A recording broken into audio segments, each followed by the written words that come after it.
तो नीतीश कुमार बीजेपी की B team का काम कर रहे हैं। जेडीयू के सारे फैसले अभी नीतीश कुमार नहीं लेते, बीजेपी लेती है। लोजपा के रामविलास पासवान जी की पार्टी के सारे फैसले रामविलास पासवान नहीं लेते, बीजेपी लेती है। तो बहुत सारी पार्टियों की मजबूरी के कारण बीजेपी के पिछलगू बनी हुई है अपना अस्तित्व बचाने के लिए।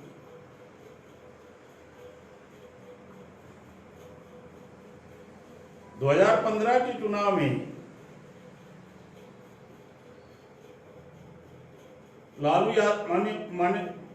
माननीय लालू यादव जी ने और नीतीश कुमार के गठबंधन की वजह से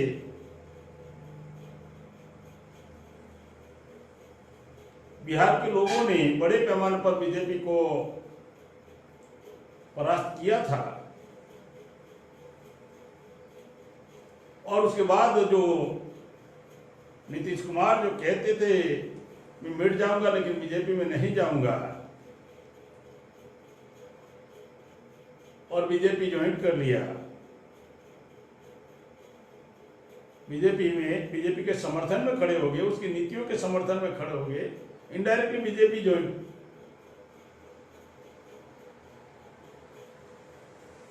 इसी वजह से स्वतंत्र निर्णय अभी नीतीश कुमार ले नहीं पा रहे हैं।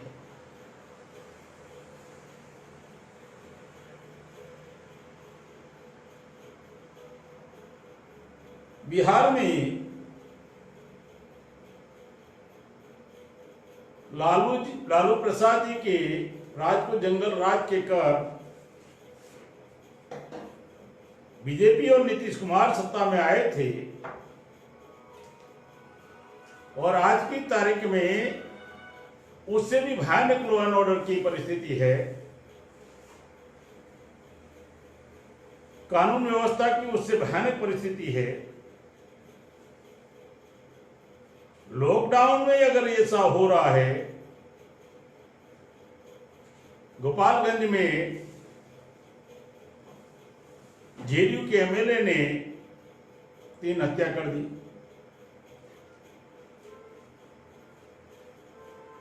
गया में हत्याएं हो गई। बेगूसराय में कानून व्यवस्था नाम का भी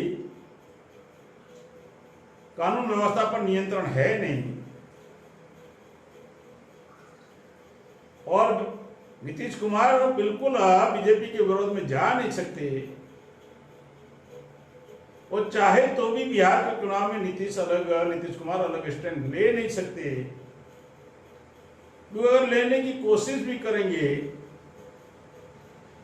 तो बालिका गृह जो मुजफ्फरपुर में हुआ था, केवल ब्रजेश ठाकुर जी को नाम ही लेना है और फाइल ओपन हो जाएगी और मीडिया ट्रायल चल जाएगा। तो ये जो बीजेपी का तरीका है,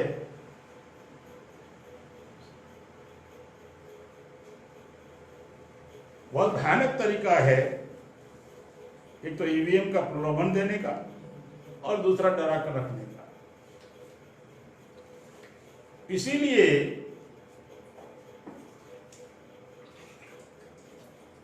बिल्कुल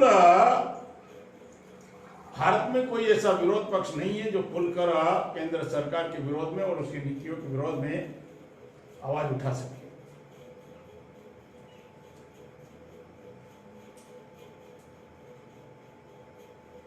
बहुजन मुक्ति पार्टी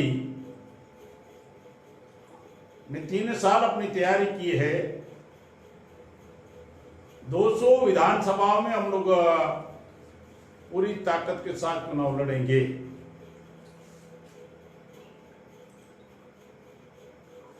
बिहार विधानसभा में 200 सीटों पर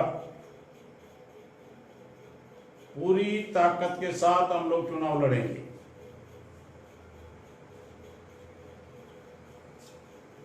और इसके लिए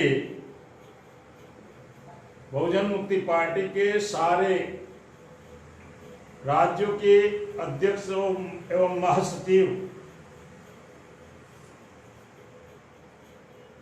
पूरे चुनाव तक उनको बिहार में चुनाव तैयारी के लिए समय लगाना होगा, वो लगाएंगे।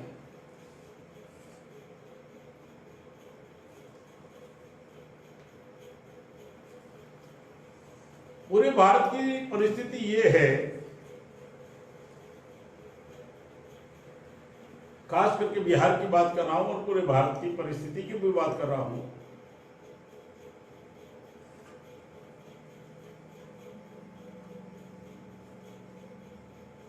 अगर देखा जाए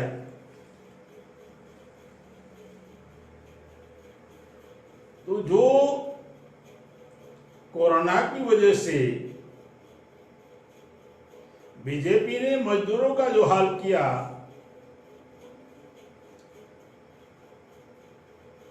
इतना भयानक, इतना परिस्थिति मजदूरों की पैदा हो गई, दयनीय स्थिति पैदा हो गई। नरेंद्र मोदी जी कहा करते थे कि मैं हवाई जहाज में चंपल पहने हुए स्लीपर वालों को भी बैठकर देखना चाहता हूं। हजारों किलोमीटर तक लोगों के पास स्लीपर ही नहीं थी पहनने के लिए। नहीं दिख रहा था। हजारों किलोमीटर तक गर्भवती महिलाएं पैदल जा रही थी। कोरोना से मृत्यु जितनी हुई उसके आंकड़े भारत सरकार बता नहीं रही है। गरीब भूखमरी से जो आंकड़े हुए, भूखमरी से कितने मरे वो नहीं बता रहे।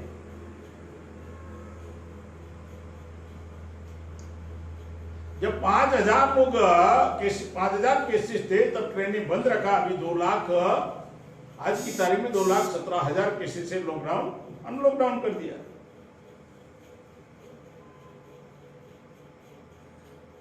लॉकडाउन की परिस्थिति का फायदा लेते हुए 68,000 करोड़ उद्योगपतियों को माफ कर दिया।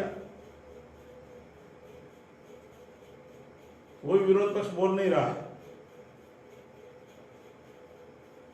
एससी एसटी के क्रिमिलियर के संदर्भ में उनका आरक्षण खत्म करने का इनडायरेक्टली निर्णय ले लिया।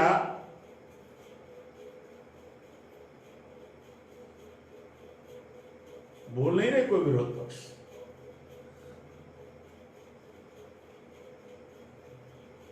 ना बोलने की उनकी बहुत सारी मजबूरियां हैं।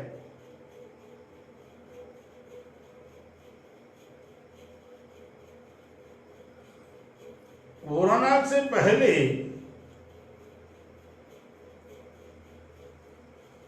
और कोरोना की परिस्थिति ज्यादा भारत में पैदा हो गई, इसका मूल कारण है 80 लाख लोग विदेश से आए, उसमें केवल 15 लाख लोगों को एयरपोर्ट पर स्कैनिंग किया गया और 65 लाख लोगों को ऐसे ही जाने दिया।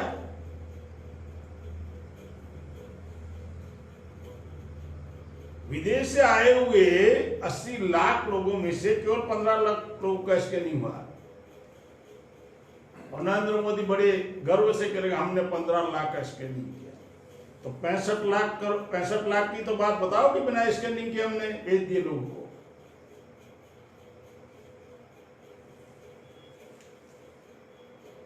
नमस्ते ट्रंप का कार्यक्रम उन्होंने चलाया, पूरी दुनिया भर के पत्रकारों को बुलाया, उनके अलग अलग देशों से बुलाए।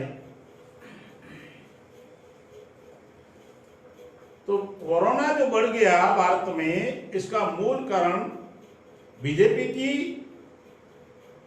ये नासमझी और दूरंदेशी के अभाव की वजह से कोरोना बढ़ गया।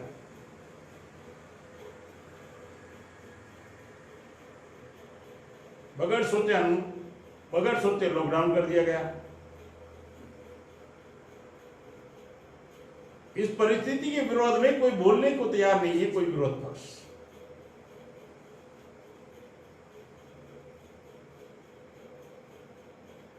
बीएमपी जिन मुद्दों पर चुनाव लड़ना चाहती है लड़ेगी। तो पहला ही हमारा मुद्दा है, हम जो भी कहेंगे 100 रुपये के स्टैंप पेपर पर लिखकर कहेंगे। जनता को अधिकार देंगे कि हमने अगर आपको जो कमिटमेंट किया वो अगर पूरा नहीं करते, आप हमारे पर विश्वासघात का केस दायर कर सकते हैं। मुझे नहीं लगता भारत में कोई पार्टी अपना मैनिफेस्टो 100 रुपये के स्टैंप पेपर पर लिखकर दे सकती है।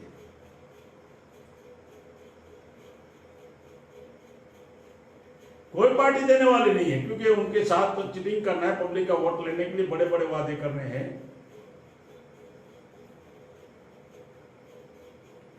तो इसमें जो मुद्दे हैं उसकी नकल भी कोई पार्टी कर नहीं पाएगी।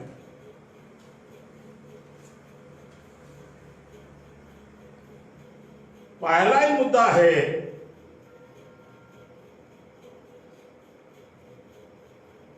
जाति जनगणना होनी चाहिए।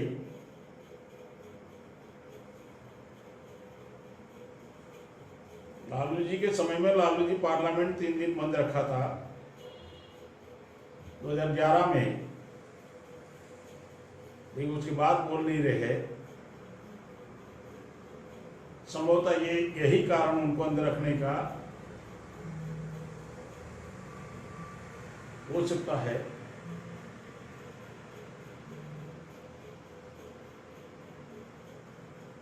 जाति जनगणना का मुद्दा होना चाहिए 20 फरवरी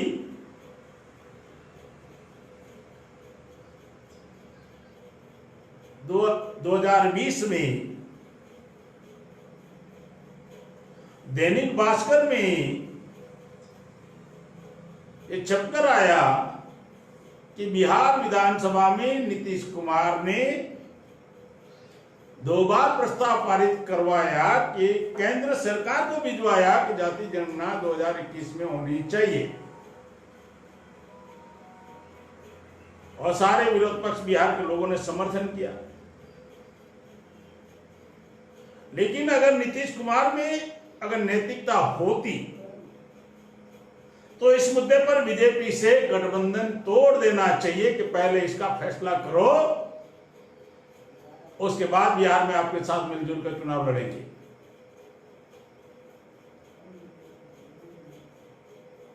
केवल ओबीसी को गुमराह करने का मुद्दा है, ताकि अप्रैल से शुरू सर्वे करने वाले थे। आप इस मुद्दे पर कोई बोल नहीं रहे, तो बहुजन मुक्ति पार्टी बिहार का चुनाव में मुख्य मुद्दा जाति जनगणना का बनाएंगे, निश्चित तौर पर हम बनाएंगे। सबसे बड़ा मुद्दा बनाएंगे जाति जनगणना का।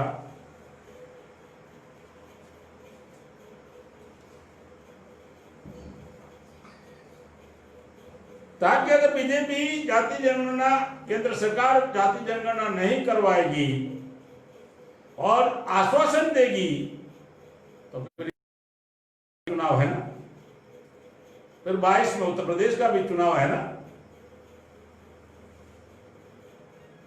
जाति जनगणना का नंबर 1 का इश्यू होगा और वो नेशनल इश्यू होगा।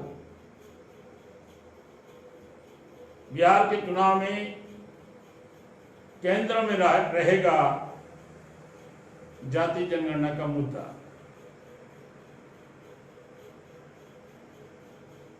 जाति जनगणना क्यों जरूरी है?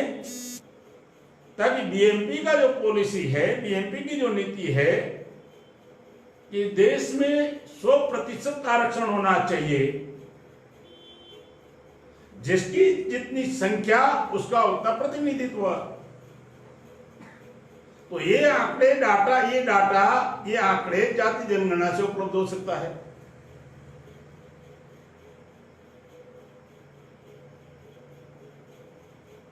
ये आंकड़े और ये डाटा जाति जनगणना से उपलब्ध हो सकता है। नीतीश कुमार अगर इस मुद्दे पर बीजेपी के विरोध, अगर जाति जनगणना के मुद्दे पर बीजेपी से अगर गठबंधन तोड़ देगा तभी अभी एमबीसी और ओबीसी के वोट उसको मिलने वाले, अन्यथा मिलने वाले नहीं है। अब एमबीसी ओबीसी के लोग भी जागृत हो गए कि बार बार हमारा इस्तेमाल कितना होगा। इतनी नैतिकता लग नहीं रही है नीतीश कुमार जी के अंदर। मैं ये एमबीसी और ओबीसी को बताना चाहता हूं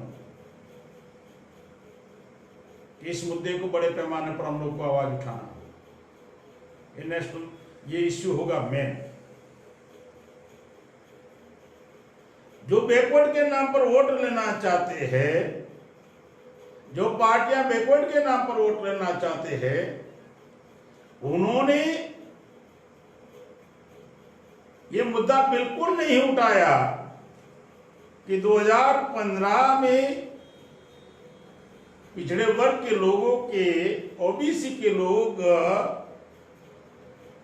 314 स्टूडेंट ने आईएएस की एग्जाम पास की और क्रेमलियर के नाम पर उनको आउट कर दिया गया। आधे भारत के अन्यथा कलेक्टर होते, डीएम होते। एग्जाम पास किए हुए 314 ओबीसी के स्टूडेंटों को आईएएस बनने से रोका गया। पिछड़े के नाम पर वोट लेने वाले नरेंद्र मोदी जी ने, केंद्र सरकार ने, और सवर्णों के, ब्राह्मणों के 40 बच्चों को विदाउट एग्जाम और विदाउट इंटरव्यू को आईएएस बना दिया गया। क्या पिछड़े वर्ग के वोट लेने वाले, जो नेतागिरी करने वाले, इस मुद्दे को उठाएंगे? ना एग्जाम, ना इंटरव्यू, ना मेरिट, डायरेक्ट सिलेक्शन।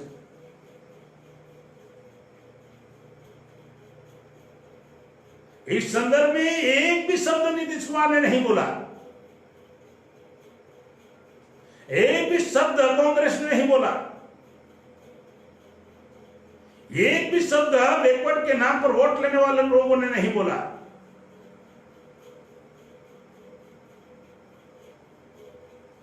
संवैधानिक अधिकार उनके समाप्त हो रहे और बोल नहीं रहे, केवल राजनीति में लॉलीपॉप बता रहे, जैसे अभी चल रहा है। क्या चल रहा है? इंफ्रास्ट्रक्चर की बात कर रहे हैं। गांव गांव सैनिटाइजर देंगे, गांव गांव साबुन देंगे।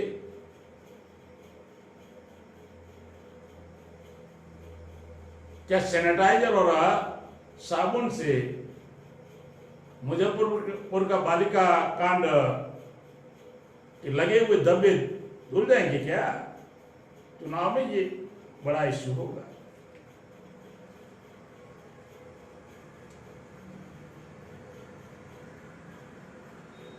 नंबर 3, देश भर में CAA, NRP और NRC के संदर्भ में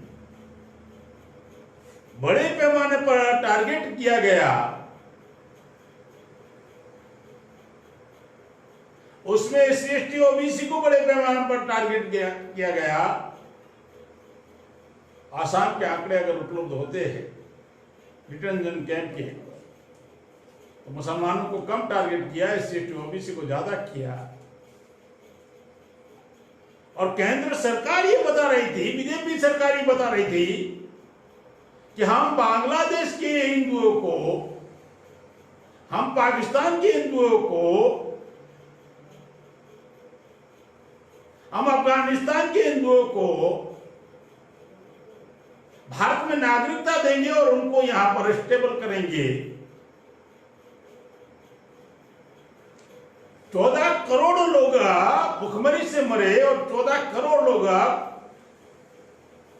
14 करोड़ लोग टारगेट हो गए कोरोना में, कई लोग भूखमरी से मरे। उन 14 करोड़ लोगों को, प्रवासी मजदूरों के लिए उनके खाने पीने की व्यवस्था तक, उनको घरों तक पहुंचाने की व्यवस्था नहीं कर पाए।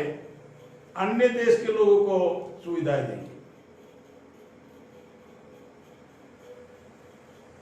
मतलब वोट के लिए हिंदू बनाते हो और सुविधा देने के नाम पर मजदूर विरोधी नीतियां बना रहे हो।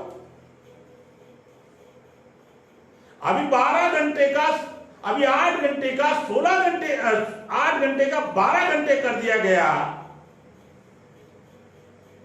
कोई विपक्ष बोलने को तैयार नहीं है। 8 घंटे मजदूर का अभी 12 घंटे कर दिया गया। मतलब जो महीने में 240 घंटे काम होता था, 8 घंटे इंटू 30 दिन के 240 घंटे, अब हो जाएगा कितना? 12 इंटू 30 160 घंटे।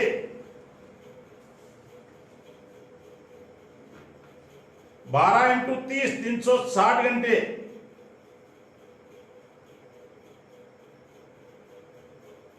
तो ये जो एक्सेस काम करना पड़ेगा, 12 महीने में 4 घंटे मजदूरों को बिना मतलब वेतन के, बगैर वेतन के काम करना पड़ेगा 12 महीने में 4 महीना। तो ऐसे एक तो मजदूरों को सत्यानाश करने की नीति बीजेपी ने बनाई और उसका शोषण करने की, उद्योगपतियों के फेवर में शोषण करने की नीतियां बनाई, और बीजेपी से अलायंस से बात मजदूरों के समर्थन में कर रहे हैं और बोल नहीं रहे जेडीयू के नीतीश कुमार जी। मतलब पॉलिसी मेकिंग में, पॉलिसी के नीतियों के संदर्भ में बिल्कुल नहीं बोल रहे। हमने ये दिया, हमने वो दिया, हमने ये दिया।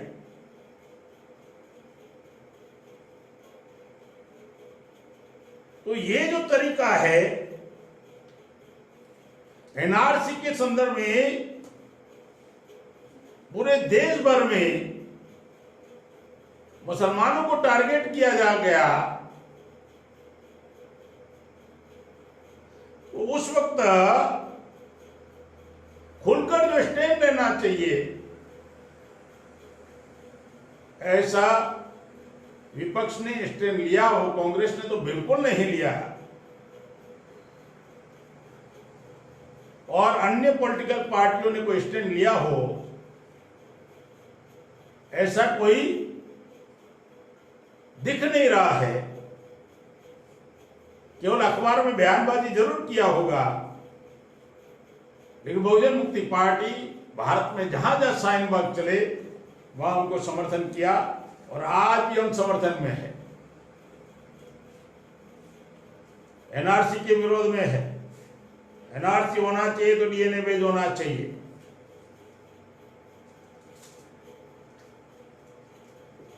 एनआरसी होना चाहिए तो डीएनए बेस होना चाहिए। तो इस संदर्भ में विपक्ष बीजेपी के विरोध, केंद्र सरकार के विरोध में, या कांग्रेस को छोड़, कांग्रेस या अन्य पार्टियां इस संदर्भ में बोल नहीं रही।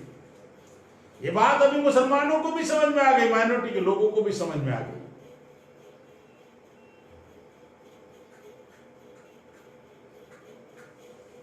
बड़े पैमाने पर अभी माइनॉरिटी को भी समझ में आ गई कि हमारा इस्तेमाल केवल राजनीति में चुनाव के वक्त होता है।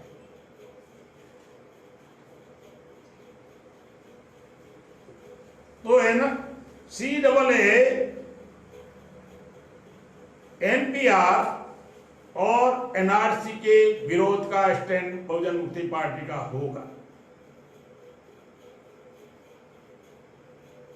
हम एनआरसी का समर्थन एक ही शर्त पर करेंगे। हम एनआरसी का समर्थन एक ही मुद्दे पर कर सकते हैं, अगर डीएनए बेस एनआरसी होता है तो, अन्यथा हमारा स्टैंड एनआरसी के विरोध में होगा। और कोई पार्टी ये स्टैंड लेने वाली नहीं है। बिहार में पिछली बार भी हमने मुद्दे उठाए थे। बिहार की भूमि उपजाऊ भूमि है, राजनीतिक तरीके से भी और वैसे भी उपजाऊ भूमि है, लेकिन सरकार के पास कोई योजना नहीं है। हमने उस समय भी मुद्दे उठाए थे कि कृषि आधारित उद्योग होना चाहिए। कृषि आधारित उद्योग होना चाहिए। 10 गांव में जो पैदावार होती है उसका मैन्युफैक्चरिंग वहीं होना चाहिए। बिहार में आपको मालूम होगा बड़े पैमाने पर मक्का होता है। उसका ज्यादा 10-15 रुपए केजी है। अगर एयरपोर्ट पर लोगे ना तो 100 ग्राम का 30 रुपया है, 300 रुपये केजी में जाता है। आलू बड़े पैमाने पर है, अंकल चिप्स बनता है, 100 ग्राम का 20 रुपया है, 200 रुपये केजी जाता है। मजदूरों को, किसानों को कुछ मिल नहीं रहा है।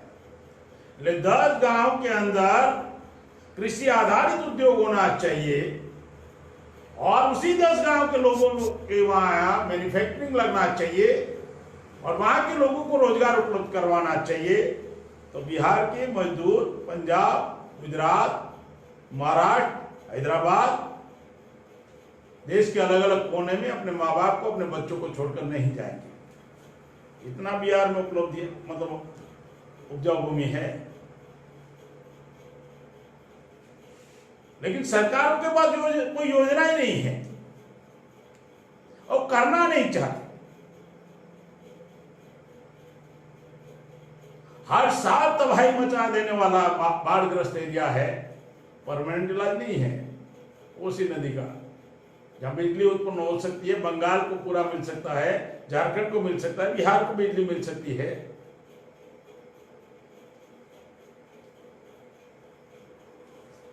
सरकार के पास कोई योजना ही नहीं है और करना भी नहीं चाहते। इसका नतीजा बिहार के लोग भुगत रहे हैं। कृषि आधारित उद्योग होना चाहिए, भोजन मुक्ति पार्टी का क्लियर स्टैंड है।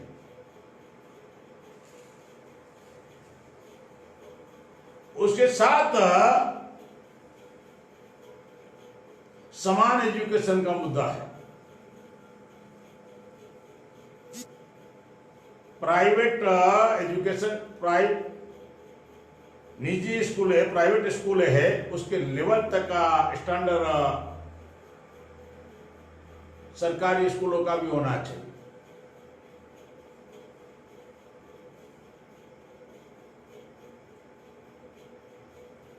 अर्थात कलेक्टर का बच्चा और मजदूर का बच्चा एक ही क्लास में पढ़ेगा,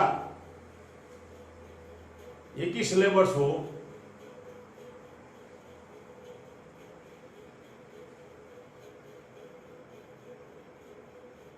एजुकेशन का स्तर बढ़ेगा तो क्राइम कम होगा।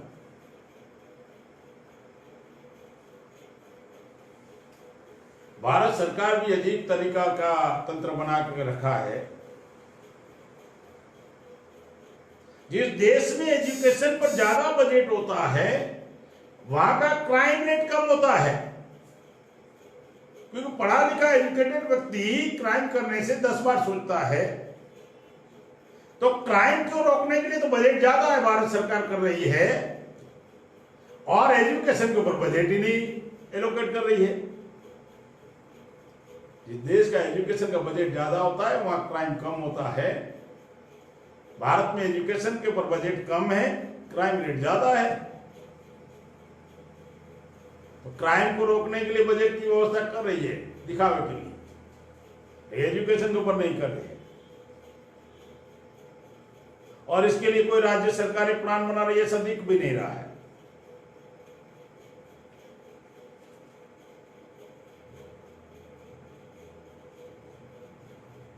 इसके साथ बीएमपी के जो सिलेक्टेड जो मुद्दे हैं, भूमि आयोग बनाया जाएगा। डॉक्टर बाबा साहब अम्बेडकर की योजना थी।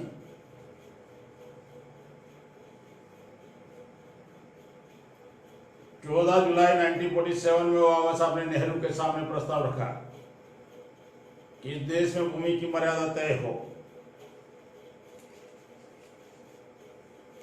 कि इससे अतिरिक्त भूमि कोई रख नहीं सकता, मर्यादा तय हो। नेहरू ने 21 जुलाई 1947 में इसको ठुकरा दिया और 6 सितंबर 1954 में बाबा साहब दोबारा राज्यसभा में मुद्दा रखा भूमि आयोग होना चाहिए। तो पूंजीपतियों के लिए, उद्योगपतियों के लिए आदिवासियों की जमीनें छीन रहे हो, ऐसी जेड के नाम पर अरबों खरबों की जमीन आपने छीन ली डेवलपमेंट के नाम पर, और वहां कुछ भी उद्योग नहीं लगे, लेकिन जमीनें छीन ली। भूमि आयोग बनाया जाएगा, भूमि की मर्यादा तय हो, जो भूमि विहीन लोग हैं उसमें वो भूमि वितरण होगा।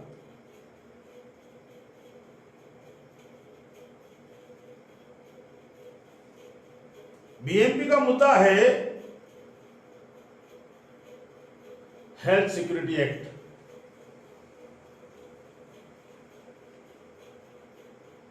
इस तरह फूड सिक्योरिटी एक्ट बनाया लेकिन अमल नहीं हुआ। राइट टू लीव का अधिकार है हमारा संविधान के अंदर, जिंदा रहने का अधिकार है, लेकिन लोग भूख से मर रहे हैं तब न्यायपालिका को दिख नहीं रहा है। लेकिन आरक्षण का अगर मर्यादा बढ़ता है 50% से ज्यादा अगर होता है 49.5 से, तब तो न्यायपालिका को दिख जाता है।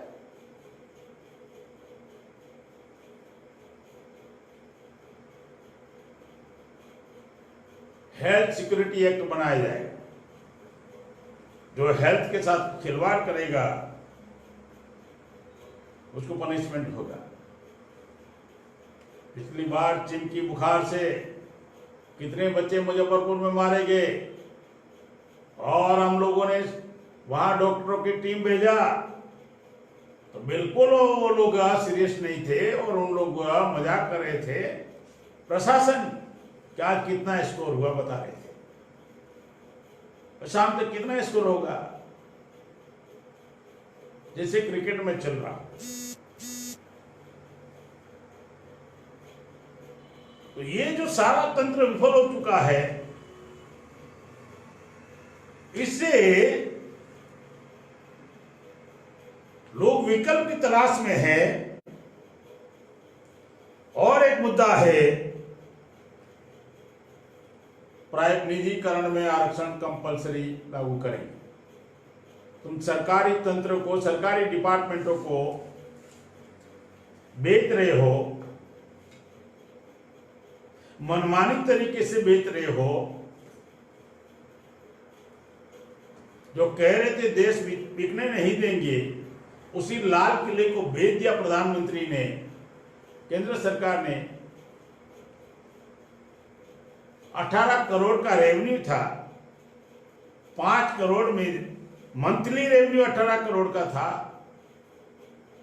5 करोड़ में डालमिया के पास गिरवी रख दिया, 13 करोड़ फ्री में दे दिया 30 साल के लिए।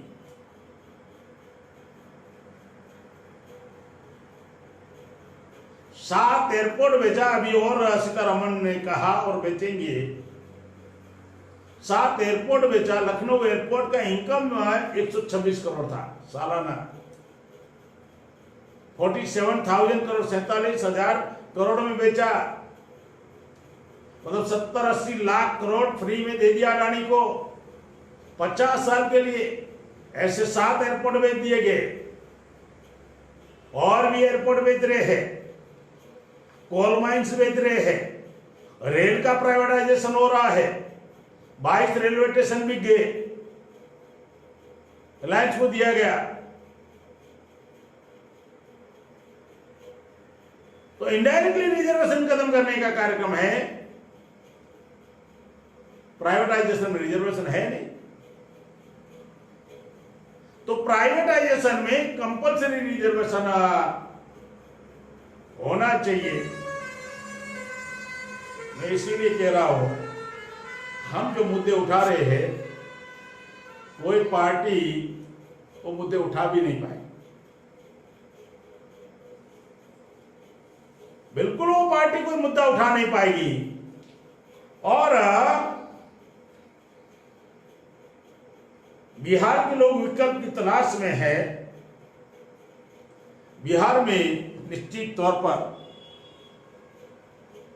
मैं मानता हूं लालू यादव जी के जितना राजनीतिक सूझबूझ थी, लेकिन प्रशासन में उनके समर्थक ना होकर मनुवादी और ब्राह्मणवादी लोग ज्यादा थे, इसलिए उनका पूरा तंत्र फेल हो गया।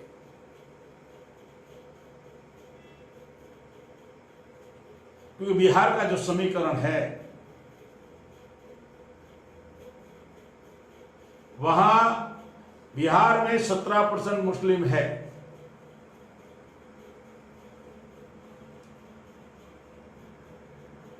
बिहार में लगभग 17 से 18% मुस्लिम है। शेड्यूल कास्ट 17% है, 16 पॉइंट समथिंग है। शेड्यूल कास्ट 17% है। 14 से 15% यादव लोग हैं।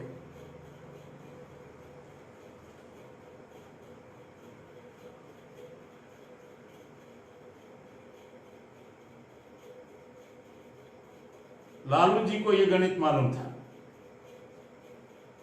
इसलिए लंबे अर्से तक बिहार में उन्होंने राजनीति में कामयाब हुए। लेकिन इसका काउंटर उन लोगों ने ढूंढा। बीजेपी के लोगों ने, आरएसएस के लोगों ने काउंटर ढूंढा। तो शेड्यूल कास्ट के वोटों का डिवाइड करने के लिए उन्होंने पासवान को आगे किया।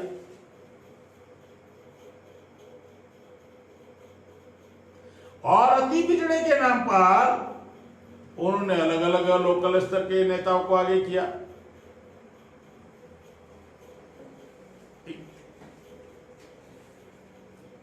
चार % कुर्मी है,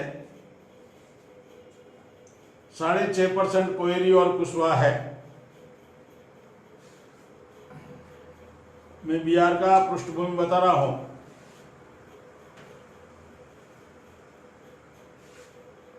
अगर 51% ओबीसी में अगर काउंट करेंगे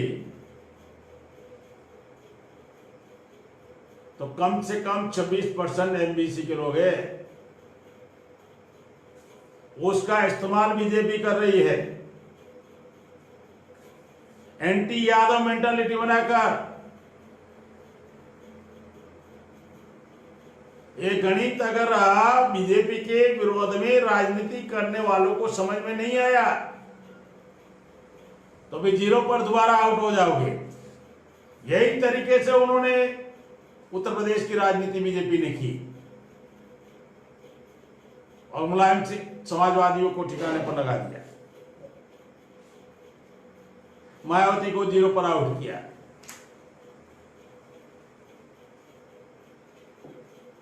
ये गणित अगर समझ में नहीं आया तो बिहार में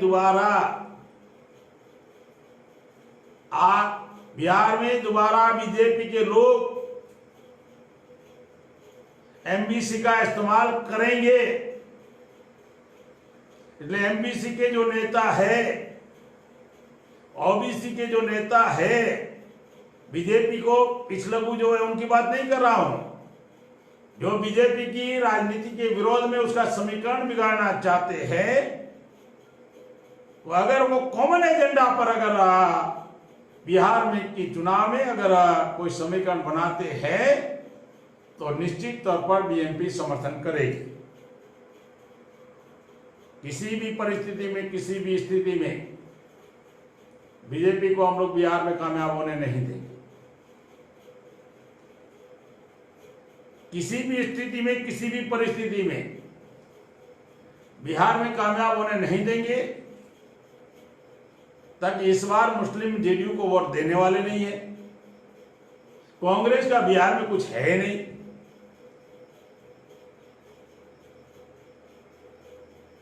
कांग्रेस को जिंदा करना ये बेवकूफी हो जाएगी। जो लोग कांग्रेस के साथ अलायंस कर बात कर रहे हैं, कांग्रेस को बिहार में पुनः जिंदा करोगे तो गठबंधन के दौरान आप अपने झंडे के साथ साथ गांव गांव तक कांग्रेस पहुंचा दोगे, पता ही नहीं चलेगा आप इनडायरेक्टली कांग्रेस का काम कर रहे हैं। और बीजेपी ने यही काम किया, जेडीयू के माध्यम से पूरे बिहार में बीजेपी पहुंच गई। तो बिहार की जो राजनीति करने वाले लोग को अगर ये सूझबूझ अगर समीकरण बनाने का अगर पहल नहीं करेंगे तो निश्चित तौर पर लोगों को खामियाजा भुगतना पड़ेगा। इसलिए अभी बिहार की चुनाव की जो रणनीति है, निश्चित तौर पर बीजेपी को टारगेट कर हम लोग हमारी पॉलिसी बना रहे हैं। और कॉमन एजेंडा पर अगर बिहार का जो मैं जातीय समीकरण बताया तो फॉरवर्ड केवल 15% है।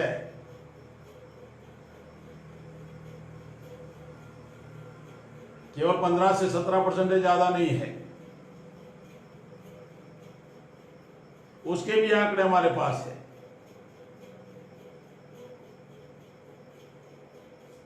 और इसीलिए केजरीवाल बिहार के चुनाव में हस्तक्षेप करने वाला नहीं है, क्योंकि वो कॉम्प्रोमाइज हो चुका है। अगर केजरीवाल बिहार के चुनाव में हस्तक्षेप करेगा, निश्चित तौर पर फॉरवर्डों का वोट डिवाइड होगा। पिछली बार भी नहीं किया था, इस बार भी नहीं करने वाला।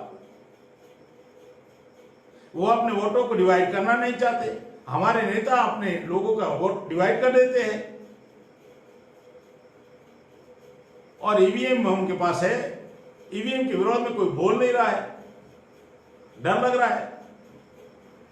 तो इस बार हम लोग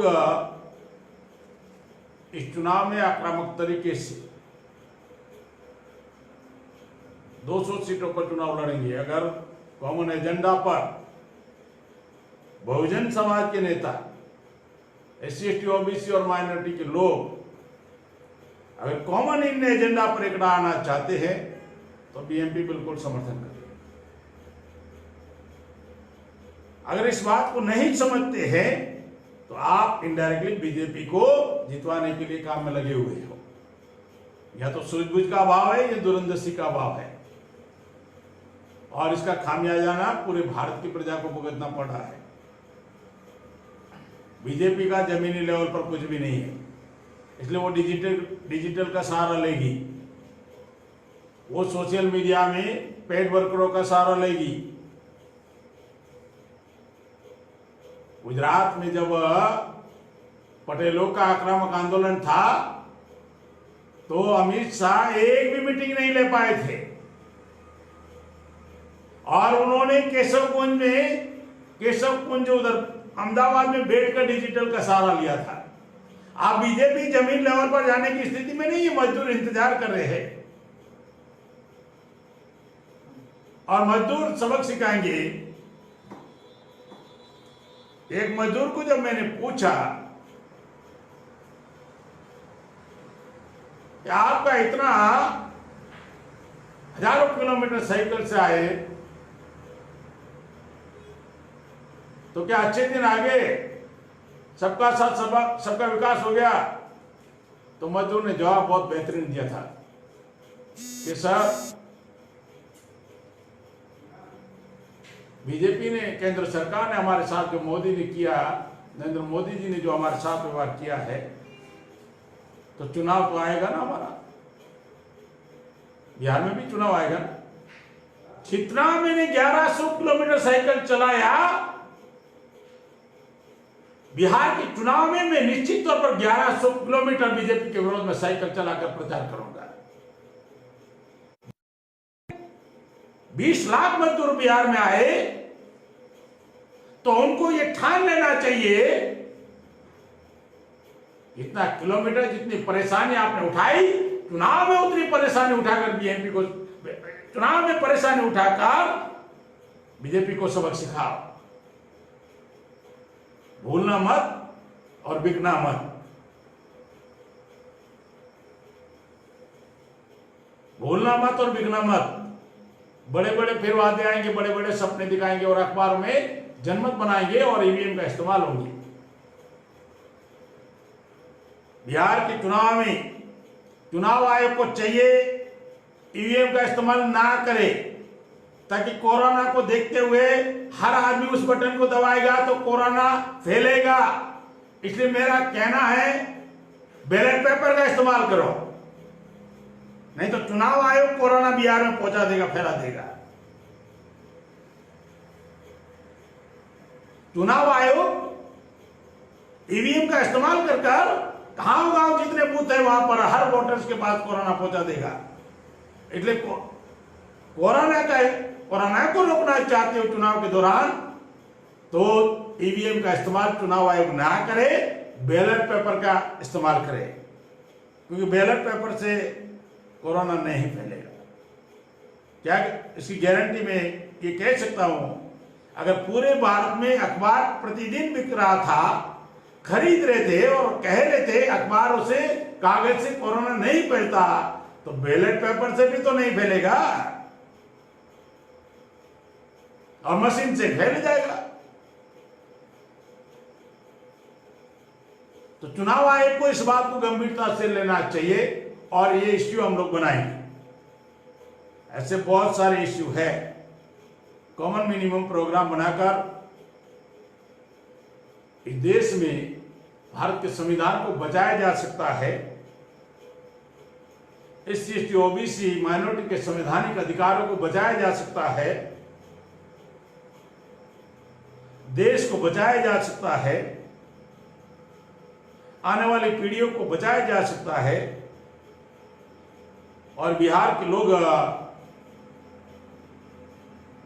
भारत को रास्ता दिखाया है, इमरजेंसी के समय में भी दिखाया था। इंदिरा गांधी ने जब इमरजेंसी लागू की थी, अभी इनडायरेक्टली इमरजेंसी चल रही है, तो वो चक्रव्यूह बिहार के लोगों ने तोड़ा था। दोबारा बिहार के लोग इस चक्रव्यूह को तोड़ेंगे और देश को नई दिशा देंगे।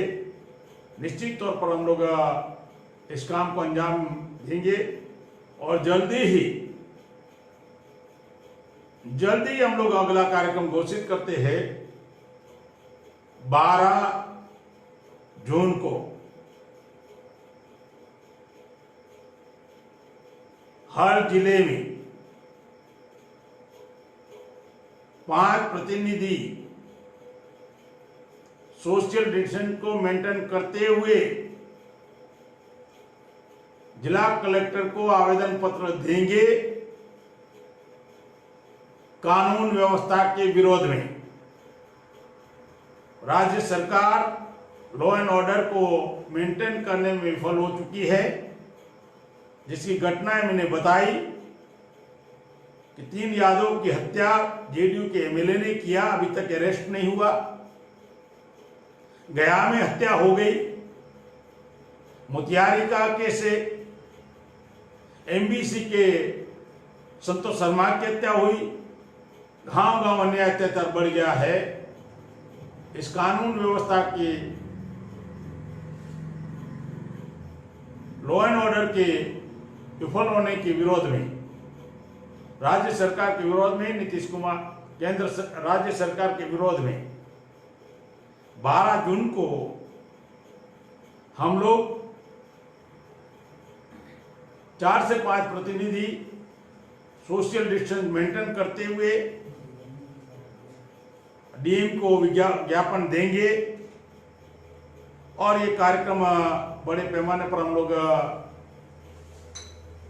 चलाएंगे।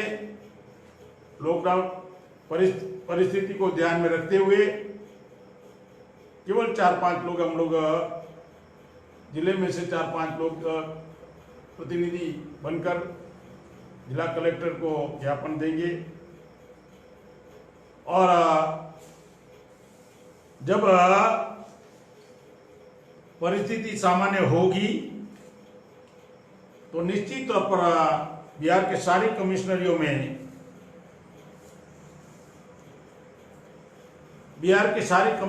में, और राज्य स्तर की बड़ी रैलियों का कार्यक्रम शुरू करेंगे।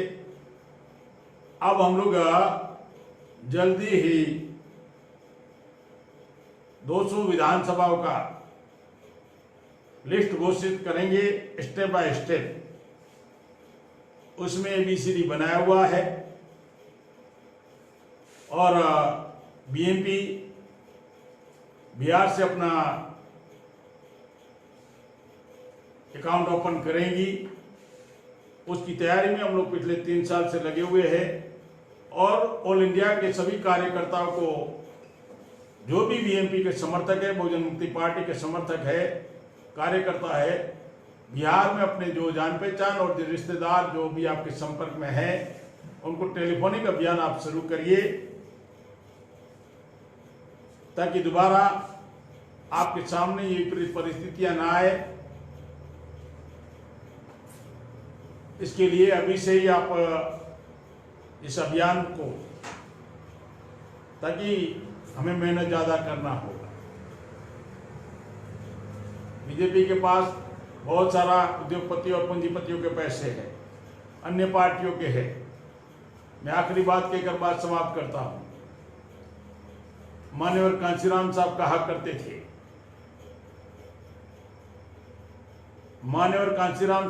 करते थे, कि 5 साल में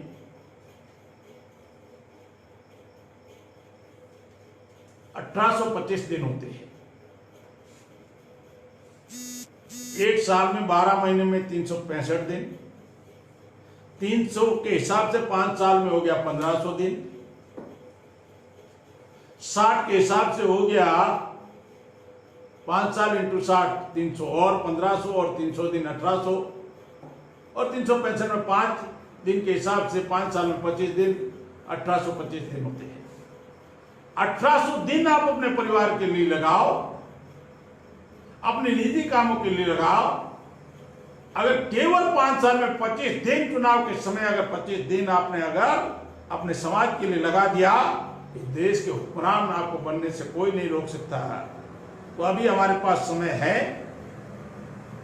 और आज से बिहार विधानसभा की चुनाव की तैयारी BMP शुरू कर दिया है। अब डे टू डे लाइव यह कार्यक्रम चलेगा और संभवतः विधानसभा वाइज भी हम प्रबोधन करेंगे। आप अभी बूथ लेवल तक अपना मेंबरशिप अभियान चलाओ, मेंबर बनाओ और डायरेक्ट लाइव कांटेक्ट शुरू होगा। हर दिन, हर 2 दिन में BMP का लाइव कार्यक्रम आपके बीच में आएगा। यहाँ से BMP बिहार की राजनीति में निश्चित तौर पर इस बार बैलेंसिंग पावर में होगी और नीतियां बनाने में हस्तक्षेप करेगी। इतना हम लोग उस परिस्थिति को, ये परिस्थिति हम बिहार में बनाएंगे, निर्माण करेंगे और 2020 विधानसभा बिहार की चुनाव की तैयारी आज से शुरू हो चुकी है।